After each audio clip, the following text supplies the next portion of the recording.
Hello नमस्कार साथियों, स्वागत है आपका हमारी daily current affair YouTube channel पर। अगर दोस्तों आप चैनल पर नए हो तो कृपया चैनल को सब्सक्राइब कर ले, वीडियो को लाइक करें, शेयर करें। तो दोस्तों आज हम भारत के संवैधानिक विकास, भारत शासन अधिनियम 1909, भारत शासन अधिनियम 1909 और भारत शासन अधिनियम 1935 के बारे में चर्चा करेंगे। साथ ही दोस्तों इससे जुड़े हुए मोस्ट इम्पोर्टेंट क्वेश्चनों के बारे में भी चर्चा करेंगे। तो दोस्तों करते स्टार्ट। दोस्तों बात करते हैं संवैधानिक विकास के बारे में। तो दोस्तों इसकी परिभाषा इस प्रकार है कि संविधान एक नियमों का समूह है जिसके माध्यम से सरकार जनता पर शासन करती है। इसी के साथ दोस्तों संविधान शब्द की उत्पत्ति लैटिन भाषा के कॉन्स्टिट्यूयर शब्द से मानी जाती है जिसका अर्थ है प्रबंधन करना और व्यवस्था करना। तो दोस्तों क्या है, संविधान शब्द की उत्पत्ति कॉन्स्टिट्यूयर से हुई है, इसका व्यापक अर्थ है प्रबंधन करना और व्यवस्था करना। इसी के साथ दोस्तों बढ़ते हैं अगले पॉइंट पर कि संविधान शब्द का सर्वप्रथम प्रयोग सर हेनरी मैन के द्वारा किया गया था। तो दोस्तों संविधान शब्द का सबसे पहले प्रयोग किसने किया था? सर हेनरी मैन ने सबसे पहले संविधान शब्द का सर्वप्रथम प्रयोग किया था। और विश्व में सबसे प्राचीनतम संविधान ब्रिटेन का माना जाता है, सबसे नवीनतम संविधान नेपाल का माना जाता है। इसी के साथ दोस्तों बात करते हैं कि भारत सबसे छोटा और प्रथम लिखित संविधान संयुक्त राज्य अमेरिका का माना जाता है जिसमें टोटल 7 आर्टिकल है। इसी के साथ दोस्तों बात करते हैं कि विश्व में सबसे बड़ा लिखित संविधान भारत का माना जाता है जिसमें टोटल 395 अनुच्छेद है। इसी के साथ दोस्तों बात करते हैं नेक्स्ट क्वेश्चन के बारे में कि भारतीय संविधान का उल्लेख एम.एन. रॉय, मानवेंद्र नाथ रॉय को माना जाता है। सबसे पहले इन्होंने भारतीय संविधान का उल्लेख किया था, इनका विचारक माना जाता है एम.एन. रॉय को। इसी के साथ दोस्तों विश्व में अलिखित संविधान यूके, सऊदी अरब और इजराइल का है। तो विश्व में अलिखित संविधान किस देशों का माना जाता है? यूके, सऊदी अरब और इजराइल। इसी के साथ दोस्तों बढ़ते हैं नेक्स्ट पॉइंट पर। एशिया का प्रथम लिखित संविधान जापान का माना जाता है जो कि 1899 में लिखा गया था। अब दोस्तों कुछ बात करते हैं कुछ प्रमुख युद्ध इससे जुड़े हुए। प्लासी का युद्ध 1757 में हुआ था। बक्सर का युद्ध 12 अक्टूबर 1764 को हुआ। इलाहाबाद संधि 1765 को अवध के नवाब और कंपनी के मध्य हुई। इसी के साथ दोस्तों बात करते हैं रेगुलेटिंग एक्ट 1773 के बारे में। तो दोस्तों इस अधिनियम द्वारा बंगाल के गवर्नर को बंगाल का गवर्नर जनरल का नया नाम दिया गया था, यानी कि रेगुलेटिंग एक्ट 1773 के माध्यम से बंगाल के गवर्नर को बंगाल का गवर्नर जनरल नाम दिया गया। अब दोस्तों बात करते हैं कि प्रथम गवर्नर जनरल कौन थे? तो प्रथम governor general Lord Warring Hastings थे। इसी के साथ दोस्तों बात करते हैं गवर्नर जनरल के 4 सदस्यीय कार्यकारी परिषद की स्थापना इस रेगुलेटिंग एक्ट के तहत की गई थी और इसके द्वारा मद्रास एवं मुंबई की गवर्नर को बंगाल का गवर्नर के अधीन किया गया था। इसी के साथ दोस्तों बात करते हैं कि इस अधिनियम में कलकत्ता में सर्वोच्च न्यायालय की स्थापना 1764 में की गई। इसमें एक मुख्य न्यायाधीश और 2 अन्य न्यायाधीश शामिल थे। तो दोस्तों बात करते हैं कि सर्वप्रथम सर्वोच्च न्यायालय की स्थापना रेगुलेटिंग एक्ट 1773 के तहत कलकत्ता में की गई थी और इसमें एक मुख्य न्यायाधीश और 2 अन्य न्यायाधीश थे। इसी के साथ दोस्तों बात करते हैं नेक्स्ट पॉइंट के बारे में कि प्रथम मुख्य न्यायाधीश एलिजा एम्प्रे बने। इसके द्वारा कंपनी के मामले को देखने के लिए बोर्ड ऑफ डायरेक्टर की स्थापना की गई थी। तो दोस्तों बोर्ड ऑफ डायरेक्टर की स्थापना रेगुलेटिंग एक्ट 1773 के तहत की गई थी और इसमें प्रथम मुख्य न्यायाधीश के रूप में एलिजा एम्प्रे बने थे और इनके द्वारा ही कंपनी के मामले को देखने के लिए बोर्ड ऑफ डायरेक्टर की स्थापना की गई थी। अब दोस्तों बढ़ते अगले क्वेश्चन की तरफ। अब दोस्तों बात करते हैं कि भारत शासन अधिनियम 1909 के बारे में। तो दोस्तों इस अधिनियम को माल्य मिंटो सुधार 1909 के नाम से जाना जाता है। तो दोस्तों इसको माल्य मिंटो सुधार 1909 के नाम से जाना जाता है, भारत शासन अधिनियम 1909 को। और इस अधिनियम के तहत सर अरुंडेल समिति की रिपोर्ट के आधार पर इसे फरवरी 1909 में पारित किया गया था। तो दोस्तों इसको पारित किया गया फरवरी 1909 में सर अरुंडेल समिति की रिपोर्ट के आधार पर। अब दोस्तों बात करते हैं नेक्स्ट पॉइंट के बारे में कि इस अधिनियम में केंद्रीय एवं प्रांतीय विधान परिषद के आधार पर वृद्धि की गई। साथ में केंद्रीय विधान परिषद की संख्या 16 से बढ़कर 60 की गई। तो दोस्तों भारत शासन अधिनियम में केंद्रीय एवं प्रांतीय विधान परिषद के आधार पर वृद्धि हुई और इसमें विधान परिषद की जो संख्या थी वो 16 से बढ़कर 60 हो गई। इसी के साथ दोस्तों इस अधिनियम में वाइस राइस वायसराय के कार्यकारी परिषद में एक भारतीय व्यक्ति सत्येंद्र प्रसन्न सिन्हा को नियुक्त किया गया था। तो इस अधिनियम में वायसराय के रूप में, कार्यकारी परिषद के रूप में एक भारतीय व्यक्ति थे सत्येंद्र प्रसन्न सिन्हा को नियुक्त किया गया। इसी के साथ दोस्तों बढ़ते अगले पॉइंट पर की तरफ कि इस अधिनियम की सबसे प्रमुख विशेषता यह थी कि यह सांप्रदायिक निर्वाचन पद्धति की शुरुआत की गई थी। और अर्थात सांप्रदायिक निर्वाचन पद्धति का मतलब है कि चुनाव में मुसलमानों को अलग से प्रतिनिधित्व दिया गया था।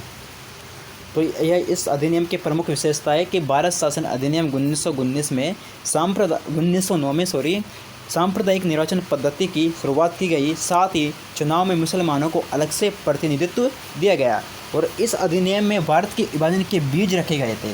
तो दोस्तों आपसे पूछ लिया जाए कि कौन से भारतीय शासन अधिनियम में भारत के विभाजन के बीज रखे गए, तो दोस्तों आपका सही आंसर होगा कि भारत शासन अधिनियम 1919 में भारत के विभाजन के बीज रखे गए। इसी के साथ दोस्तों लॉर्ड मिंटो को सांप्रदायिक प्रतिनिधित्व प्रणाली का पिता कहा जाता है। आपसे पूछ लिया जाए कि सांप्रदायिक प्रतिनिधित्व प्रणाली का पिता किसे कहा जाता है, तो लॉर्ड मिंटो को सांप्रदायिक प्रतिनिधित्व प्रणाली का पिता कहा जाता है। इसी के साथ दोस्तों बात करते हैं नेक्स्ट पॉइंट के बारे में। इस अधिनियम में अंग्रेजों ने फूट डालो और राज्य करो की नीति अपनाई थी। तो दोस्तों आपसे पूछ लिया जाए कि अंग्रेजों ने फूट डालो और राज्य करो की नीति किस अधिनियम के तहत अपनाई, तो भारत शासन अधिनियम 1909 के तहत अंग्रेजों ने फूट डालो और राज्य करो की नीति अपनाई।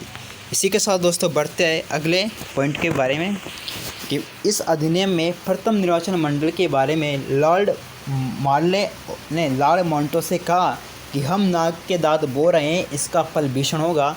तो दोस्तों ये लॉर्ड मार्ले ने लॉर्ड मिंटो से कहा था कि हम नाक के दांत बो रहे हैं, इसका फल भीषण होगा। तो आप इसको लाइन को याद रखें कि कौन से शासन अधिनियम में यह बात की गई कि हम नाक के दांत बो रहे हैं, इसका फल भीषण होगा। तो भारत शासन अधिनियम 1909 के तहत यह बात की गई थी लॉर्ड मार्ले ने लॉर्ड मिंटो से।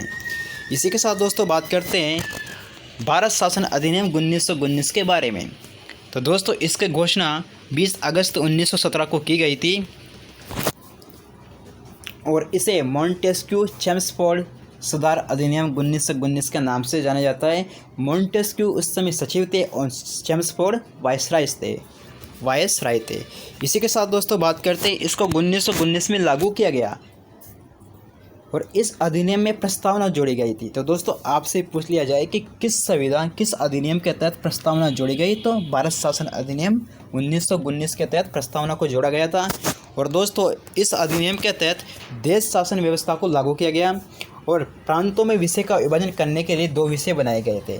तो देश शासन व्यवस्था को किस अधिनियम में लागू किया गया? 1919 में, और इसमें प्रांतों को विषय का विभाजन करने के लिए 2 विषय बनाए गए थे। तो दोस्तों बात करते हैं कि 2 विषय कौन से थे। पहला था सुरक्षित विषय, इसमें 28 विषय शामिल थे और यह विषय गवर्नर और उसकी कार्यकारिणी को सौंपे गए थे। दूसरा था स्थानांतरित विषय, यह विषय इसमें 22 विषय थे और यह विषय प्रांतीय प्रतिनिधि को सौंपे गए थे। इसी के साथ दोस्तों बात करते हैं कि ब्रिटिश सरकार ने उन भारतीयों को और देने का अधिकार दिया था जो ब्रिटिश सरकार को टैक्स देंगे। तो इस अधिनियम में यह बात की गई थी कि जो ब्रिटिश सरकार को टैक्स देंगे उनको वोट देने का अधिकार दिया जाएगा। तो आपसे पूछ लिया जाए कि किस अधिनियम के तहत ब्रिटिश सरकार ने भारतीयों को वोट देने के बदले, टैक्स देने के बदले वोट का अधिकार दिया था? तो भारत शासन अधिनियम 1919 के तहत ब्रिटिश सरकार ने भारतीयों को वोट देने का अधिकार दिया था जो ब्रिटिश सरकार को कार्य के रूप में टैक्स देंगे, अर्थात कर के बदले वोट देने की प्रक्रिया अपनाई गई थी भारत शासन अधिनियम 1919 के तहत। तो किस अधिनियम में कर के बदले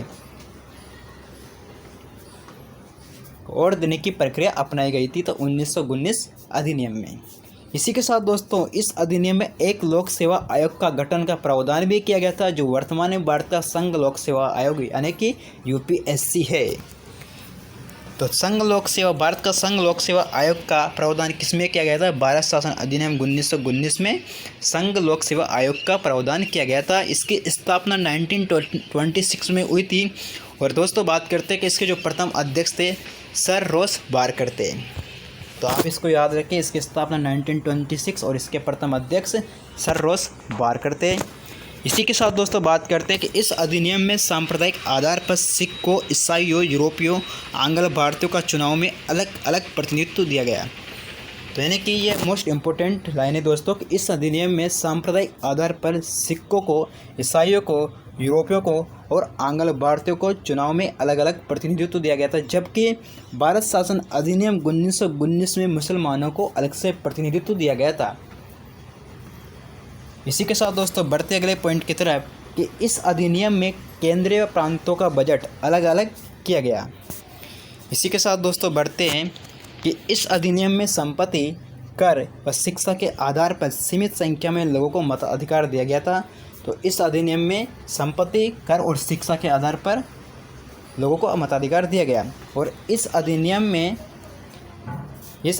में लंदन में उच्चायुक्त पद का सृजन किया गया था। तो किस अधिनियम के तहत लंदन में उच्चायुक्त पद का सृजन किया गया? भारत शासन अधिनियम 1919 के तहत।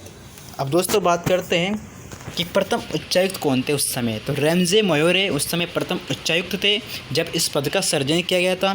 अब दोस्तों बात करते हैं कि इस अधिनियम में वायसराय के कार्यकारी परिषद में टोटल 6 सदस्य शामिल थे, जिनमें से 3 भारतीय व्यक्तियों को शामिल किया जाएगा। इसमें यह बात रखी गई थी, और जो 3 सदस्य वो कोई भी हो सकते हैं। इसी के साथ दोस्तों इस अधिनियम में द्विसदनीय व्यवस्थापिका की शुरुआत की गई थी। बात करते हैं कि द्विसदनीय व्यवस्थापिका की शुरुआत कौन से अधिनियम में की गई? तो भारत शासन अधिनियम 1919 में द्विसदनीय व्यवस्थापिका की शुरुआत की गई थी। और साथ में दोस्तों बात करते हैं कुछ प्रमुख कथन के बारे में। बाल गंगाधर तिलक ने इस अधिनियम के बारे में कहा, बिना सूरज का सवेरा बताया है। और सुभाष चंद्र बोस ने इस अधिनियम को जनता के लिए नवीन बंधन कर दिए, ये बात की गई थी। इसी के साथ दोस्तों बात करते हैं इस अधिनियम में एक वैधानिक आयोग का गठन किया गया था, और यह आयोग 10 वर्षों में जांच करके अपने रिकॉर्ड प्रस्तुत करेगा। इसी के साथ दोस्तों 1919 को भारत सरकार अधिनियम के अनुसार विधान परिषद का कार्यकाल 3 वर्ष का था उस समय। दोस्तों बात करते हैं भारत शासन अधिनियम 1935 के बारे में। तो दोस्तों यह अधिनियम सबसे व्यापक, सबसे बड़ा और विस्तार और अंतिम भारत सरकार अधिनियम 1935 के नाम से जाना जाता है। इसी के साथ दोस्तों यह अधिनियम पूर्ण उत्तरदायी सरकार के गठन में एक मील का पत्थर साबित हुआ। तो दोस्तों बहुत इंपॉर्टेंट लाइन है कि कौन सा अधिनियम पूर्ण उत्तरदायी सरकार के गठन में एक मील का पत्थर साबित हुआ? तो भारत शासन अधिनियम 1935। इसी के साथ दोस्तों इस अधिनियम में भारत के संविधान में सर्वाधिक प्रावधान किए गए थे।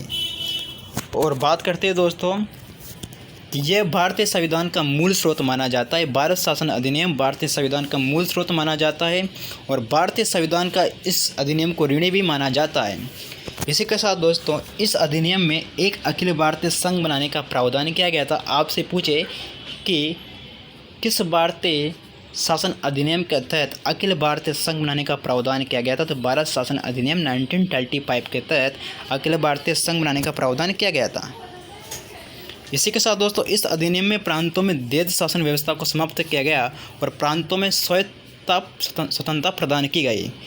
तो किस अधिनियम के तहत देश शासन व्यवस्था को समाप्त कर दिया गया था? भारत शासन अधिनियम 1935 के तहत, और प्रांतों में स्वायत्तता प्रारंभ की गई थी, यानी कि स्वतंत्रता प्रदान की गई थी। इस अधिनियम में केंद्र में देश शासन व्यवस्था लागू की गई, और इस अधिनियम के अंतर्गत संघीय शासन व्यवस्था को अपनाया गया, अर्थात केंद्र तथा प्रांतों में विषय का विभाजन करने के लिए 3 सूचियाँ बनाई गई थी। तो संघीय शासन व्यवस्था को भी इसमें अपनाया गया, साथ में केंद्र तथा प्रांतों में विषय का विभाजन करने के लिए 3 सूचियाँ बनाई गई थी। बात करते हैं संघ सूची, इसमें 59 विषय शामिल थे। वर्तमान में 97 मूल विषय और मूल विषय 97 थे, और वर्तमान में 99, यानी कि 100 के लमसम बराबर। साथ में राज्य सूची में 54 विषय थे और मूल विषय 66 थे, और वर्तमान में 61 है। इसी के साथ दोस्तों समवर्ती सूची में 36 विषय रखे गए थे, जिसमें से मूल विषय 47 है, वर्तमान में 52 है। अब दोस्तों बात करते हैं कि इसके द्वारा प्रांतीय शासन के अध्यक्ष के रूप में राज्यपाल पद का सृजन किया गया था। तो भारत शासन अधिनियम में राज्यपाल पद का सृजन किया गया। आपसे पूछ लिया जाए कि किस अधिनियम के तहत राज्यपाल पद का सृजन किया गया? तो भारत शासन अधिनियम 1935 के तहत। इसी के साथ दोस्तों इस अधिनियम में एक संघीय बैठक की स्थापना की गई थी, जो वर्तमान में भारत की रिजर्व बैंक है, जिसकी स्थापना 1 अप्रैल 1935 को की गई थी, और इसके प्रथम अध्यक्ष सर ओसबोर्न स्मिथ है। तो दोस्तों इस अधिनियम के तहत आरबीआई की स्थापना की गई, जिसकी स्थापना 1 अप्रैल 1935 को की गई थी और इसके प्रथम अध्यक्ष सर आशबर्न स्मिथ थे। इसी के साथ दोस्तों इस अधिनियम में एक संघ न्यायपालिका गठन का प्रावधान किया गया था, जो कि वर्तमान में भारत का एक सर्वोच्च न्यायालय है और इसकी स्थापना भी 1937 में हुई थी। इसी के साथ दोस्तों इस अधिनियम में एक भारतीय परिषद का अंत समाप्त किया गया, यानी कि इस अधिनियम में भारतीय परिषद को समाप्त कर दिया गया था। अब दोस्तों बात करते हैं कि भारतीय परिषद को जो समाप्त की गई थी इसका प्रारंभ कब हुआ था। तो दोस्तों इसका प्रारंभ में इसकी स्थापना 1858 को की गई थी और 1935 को इस अधिनियम के तहत इसको समाप्त कर दिया गया। इसी के साथ दोस्तों बात करते हैं कि इस अधिनियम की रूपरेखा दिसंबर 1932 में गोलमेज सम्मेलन में बनी थी। तो दोस्तों इस अधिनियम की रूपरेखा गोलमेज सम्मेलन के तहत बनाई गई थी और इस अधिनियम में मुस्लिम लीग व कांग्रेस ने विरोध किया था। तो ऐसा कौन सा अधिनियम था जिसमें मुस्लिम लीग और कांग्रेस ने विरोध किया? तो भारत शासन अधिनियम 1935 में मुस्लिम लीग व कांग्रेसों ने विरोध किया था। दोस्तों बात करते हैं मुस्लिम लीग की स्थापना 1906 में की गई थी। साथ में दोस्तों इस अधिनियम में हरिजन, महिलाओं, मजदूरों को सांप्रदायिक आधार पर अलग से प्रतिनिधित्व दिया गया था। तो दोस्तों ये मोस्ट इम्पोर्टेंट लाइन है कि इस अधिनियम के तहत हरिजन, महिलाओं, मजदूरों और सांप्रदायिक आधार पर अलग अलग प्रतिनिधित्व दिया गया, जबकि 1919 में तो किसको दिया गया था? सिखों, ईसाइयों, मुसलमानों और आंग्ल भारतीयों को। और 1909 में मुसलमानों को अलग से प्रतिनिधित्व दिया गया। तीनों लाइनों को आप याद रखें। इसी के साथ दोस्तों इस अधिनियम के तहत बर्मा, म्यांमार, बरार, अदन को भारत से अलग किया गया था। अब दोस्तों बात करते हैं कि इस अधिनियम यानी कि अधिनियम 1935 से संबंधित कुछ महत्वपूर्ण स्टेटमेंट है। तो पंडित जवाहरलाल नेहरू ने इस अधिनियम के बारे में बताया है कि उन्होंने कहा है कि इस अधिनियम को दास्ताओं का घोषणा पत्र कहा है। तो दास्ताओं का घोषणा पत्र किसने कहा है? पंडित जवाहरलाल नेहरू ने कहा है इस अधिनियम के तहत। और मीनू मसानी ने कहा है कि इस अधिनियम को एक लंगड़ा संघ बताया है मीनू मसानी ने। इसी के साथ दोस्तों मोहम्मद अली जिन्ना ने उन्होंने इस अधिनियम को पूर्णतः सड़ा हुआ व अव्यवहारिक बताया है। तो पूर्णतः सड़ा हुआ अव्यवहारिक किसने बताया? मोहम्मद अली जिन्ना ने। और एक लंगड़ा संघ बताया है मीनू मसानी ने। इसी के साथ दोस्तों बात करते हैं कि इस अधिनियम में मत अधिकार का विस्तार किया गया। लगभग 10% जनसंख्या का मत का अधिकार मिल गया और इस अधिनियम में 321 धाराएं, 10 अनुसूचियाँ थी। इसी के साथ दोस्तों कुछ महत्वपूर्ण क्वेश्चन है, इनसे जुड़े हुए आपको इसका आंसर कमेंट बॉक्स करना है। तो भारतीय संघ की बात किस एक्ट में की गई? 1919, 1909, 1935, 1947। तो दोस्तों भारतीय संघ की बात की गई थी 1919 अधिनियम में। इसका ए ऑप्शन बिल्कुल सही है। इसी के साथ दोस्तों बात करते हैं कि निम्नलिखित में से किसने 1919 के पार्लियामेंटो सुधार का कांग्रेस उदारवादियों के लिए रिश्वत कहकर आलोचना की थी? A option K Munshi, B option Pattabhi Sitaramayya, C option A O Hume, D option Lord Canning. तो दोस्तों इसका सही आंसर है के मुंशी ने 1909 के पार्लियामेंटो सुधार कांग्रेस उदारवादियों के लिए रिश्वत कहकर आलोचना की थी। तो इसका ए ऑप्शन बिल्कुल सही है, के मुंशी। अब दोस्तों बात करते हैं नेक्स्ट क्वेश्चन के बारे में। 1935 के अधिनियम को किसने दास्ताओं का नया चार्टर कहा है? तो दोस्तों आप इस क्वेश्चन का आंसर कमेंट बॉक्स में कि 1935 के अधिनियम को किसने दास्ताओं का नया चार्टर कहा है? तो दोस्तों पंडित जवाहरलाल नेहरू ने कहा था दास्ताओं का नया चार्टर 1935 अधिनियम के तहत। अब दोस्तों बात करते हैं नेक्स्ट क्वेश्चन के बारे में कि भारत का गवर्नर जनरल, भारत का वायसराय कहाँ जाने लगा? यानी कि किस अधिनियम के तहत भारत का गवर्नर जनरल को भारत का वायसराय कहा जाने लगा? तो दोस्तों इसका सही आंसर होगा 1858 अधिनियम के तहत। इसका सी ऑप्शन बिल्कुल सही आंसर है। इसी के साथ दोस्तों बात करते हैं नेक्स्ट क्वेश्चन के बारे में कि ब्रिटिश भारत में संघीय सरकार की अवधारणा का सूत्रपात किस अधिनियम द्वारा किया गया, चाहे वह पूर्णतः यानी कि बलीभूत नहीं हुआ हो?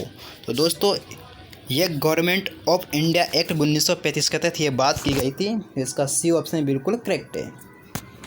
इसी के साथ दोस्तों बात करते हैं कि किस अधिनियम द्वारा प्रांतों में आंशिक उत्तरदायी सरकार की स्थापना की गई थी? तो दोस्तों भारत शासन अधिनियम 1935 के तहत यह बात की गई थी। इसका ए ऑप्शन बिल्कुल सही आंसर है। इसी के साथ दोस्तों बात करते हैं 1935 के भारत सरकार अधिनियम में क्या शामिल नहीं है। ए ऑप्शन संघीय सरकार की स्थापना, बी ऑप्शन एक संघीय न्यायपालिका की रचना, सी ऑप्शन बर्मा को भारत से अलग करना, डी ऑप्शन साइमन कमीशन का गठन। तो दोस्तों इसमें साइमन कमीशन का गठन के बारे में नहीं किया गया कि बात नहीं की गई थी, तो इसका डी ऑप्शन बिल्कुल करेक्ट है। अब दोस्तों बात करते हैं नेक्स्ट क्वेश्चन के बारे में कि किस अधिनियम के अंतर्गत ब्रिटिश शासन का अंत हुआ। ए ऑप्शन माउंट बैटन योजना 1935, बी ऑप्शन भारतीय परिषद अधिनियम 1919, सी ऑप्शन भारतीय स्वतंत्रता अधिनियम 1947 और डी ऑप्शन भारत सरकार अधिनियम 1858। तो दोस्तों इसका सही आंसर होगा यानी कि ये डी ऑप्शन भारतीय स्वतंत्रता अधिनियम 1947। से टाइपिंग में मिस्टेक हो गई दोस्तों। इसी के साथ दोस्तों बात करते हैं कि 1861 के भारतीय परिषद अधिनियम द्वारा कितने भारत में विभागीय प्रणाली यानी कि पोर्टफोलियो सिस्टम की शुरुआत की गई थी। तो दोस्तों 1861 के भारतीय परिषद अधिनियम द्वारा लॉर्ड कैनिंग ने पोर्टफोलियो सिस्टम की शुरुआत की थी। तो इसका सी ऑप्शन बिल्कुल सही है, लॉर्ड कैनिंग।